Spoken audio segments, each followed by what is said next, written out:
Biodiversity is a term that represents the total variety of all life on Earth. That's a big thing to sum up. Thousands of different wild habitats, millions of different species, billions of different individuals, and the trillions of different characteristics they all have. The total biodiversity of our planet is immense, which is a good thing, because the more biodiversity, the more secure all life on Earth is, including ourselves. Only when life is at its most varied, vigorous, biodiverse, can we hope to thrive. We may not know it, but we need towering forests across 1/3 of the land surface to lock away carbon and keep the climate stable.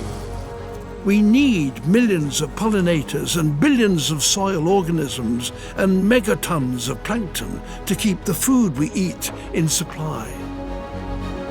We need strange plants deep in jungles to create our medicines, and coral reefs and mangrove swamps to protect the coasts we depend upon.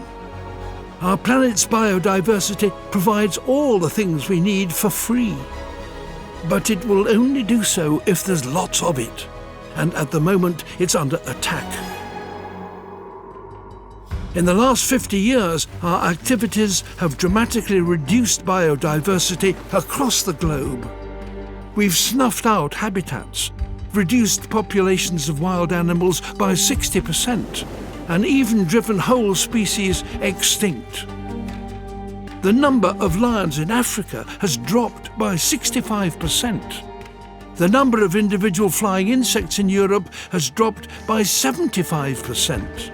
The number of bluefin tuna in the Pacific has dropped by 95%.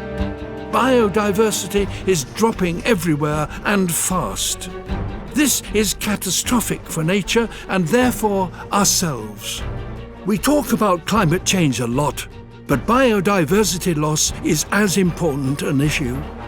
How do we stop this loss of life? How do we ensure that biodiversity, our planet's vital statistic, begins to increase again? In fact, we already know exactly what to do.